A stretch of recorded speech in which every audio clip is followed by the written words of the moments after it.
Strega, the AR with an identity crisis. Who knew?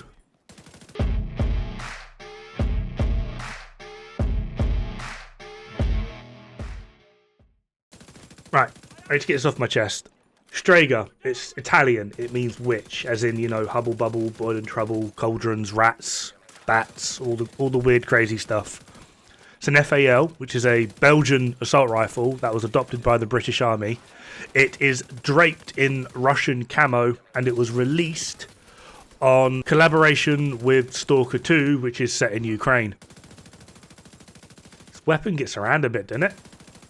Strega is actually a pretty decent AR. It does have some glaring drawbacks though, and for me personally, especially when it comes to calculating shit, they are horrific drawbacks. In terms of actual play, they're not that bad. It's just when you're trying to calculate things, you like a little bit of consistency.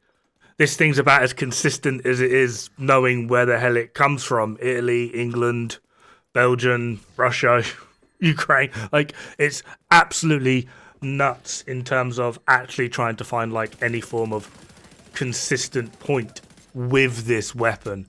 And the reason for this is, say you have three enemies that come running out of a door. You kill one of them, it will put one mark on these two enemies. But because you killed that one enemy, two more come running out of another door. You kill one of these. These two enemies now have 2 marks, and this guy has 1 mark. And this just keeps rolling and rolling and rolling. And it's horrible. So, what do I mean by these stacks? Well, the exotic FAL, Strega, comes with the talent Unnerve. Killing an enemy will apply a mark on every enemy within 20 meters.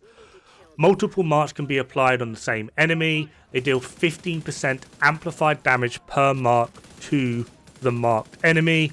And it's not said there, but the maximum amount of marks is 5, which is a total of 75% amplified damage. This is within like the realms of things like Lady Death. Very strong talent.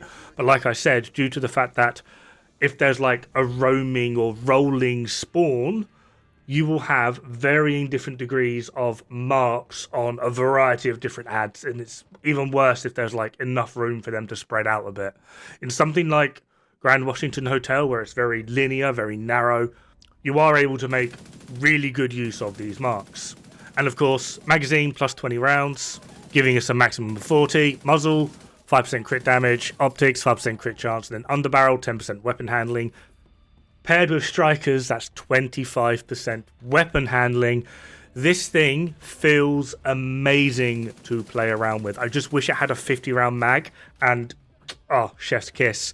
And honestly, change the talent, really. The talent is good, the talent is strong, but it just bothers me on like an emotional level. Now for the part that probably most of you are here for. Is it actually meta? Is it worth your time? Well, I can say for certain it is absolutely not meta, and that's simply just because of how the talent works, the inconsistency of it, the overall performance of it. It does end up being lackluster, especially with, as are the majority of rooms, rolling ads, which means 6 ads in a room, you kill 3, another 6 ads spawn, you kill another 3, another 6 ads spawn. Because of that, there are far better ways to get more damage when not using this weapon. The FAL with Killer is annoyingly just one of them. Then there's also the inconsistency of the uptime with the talent. This has nothing to do with the FAL. The FAL is one of the best weapons or the best ARs in the game at the moment, especially when it comes to ammo conservation, if that's a thing you're into. Basically, if you're not a fan of Gunner, FAL is a very good pick if you're using any other spec. Now, I'm going to be showing the DPS kind of like a storyboard. So here we have Strega, Chameleon, and Lexington. Hopefully, you can see that Strega is actually the weakest of these three. There is no talents or buffs active on any of the weapons. This is them going straight into the fight with somehow max stacks because magic.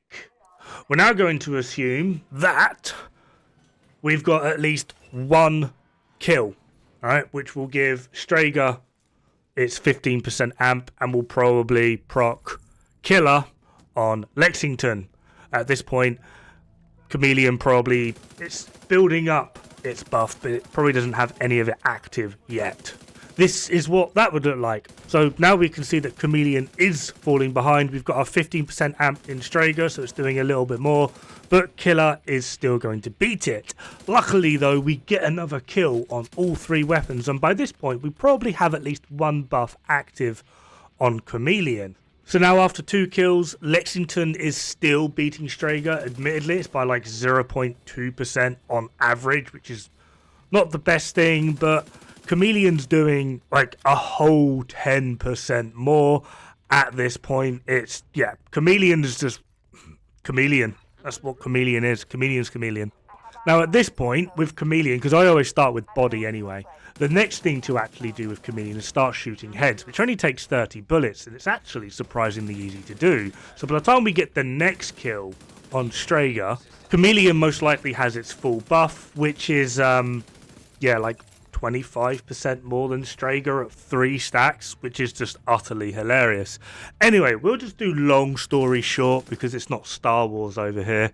So this is all 3 weapons at full stack with everything active, and as you can hopefully see, although Chameleon loses out on a little bit of the headshot, body shot is still massively higher, and the average is like 3.6% more DPS. And now for my absolute favourite part of this is you've killed all the ads, fight is over, you move to the next room, and there's more ads. Starting positions, everyone. It's like 81.3% more on average. Yeah, Strega's meta, of course it is. Yeah, yeah. Considering Lexington's able to keep up with it for 2 kills as well, it doesn't have this weird rolling mechanic. Lexington is outperforming Strega in a variety of different ways as well. Add into the fact that RPM, because obviously the calculations I'm doing are on strikers, so if we actually calculate like stacking involved, even if we just take this all the way back to base, honestly with these levels of stack gains, Strega just gets left in the dust, which is kind of sad.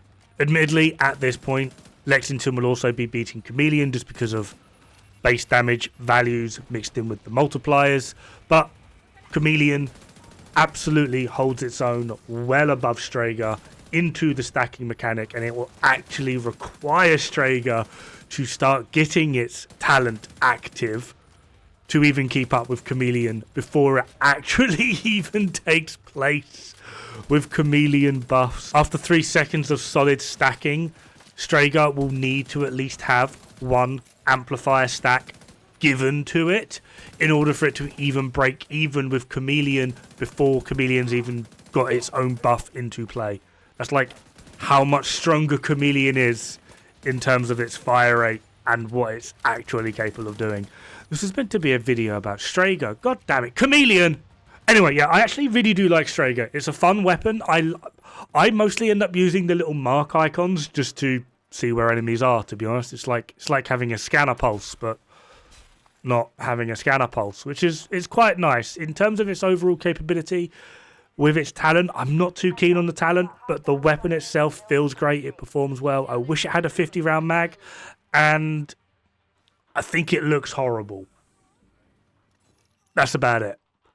Anyway, that is going to do it for this video. Have fun. Good luck. Don't die. It's bad for the health.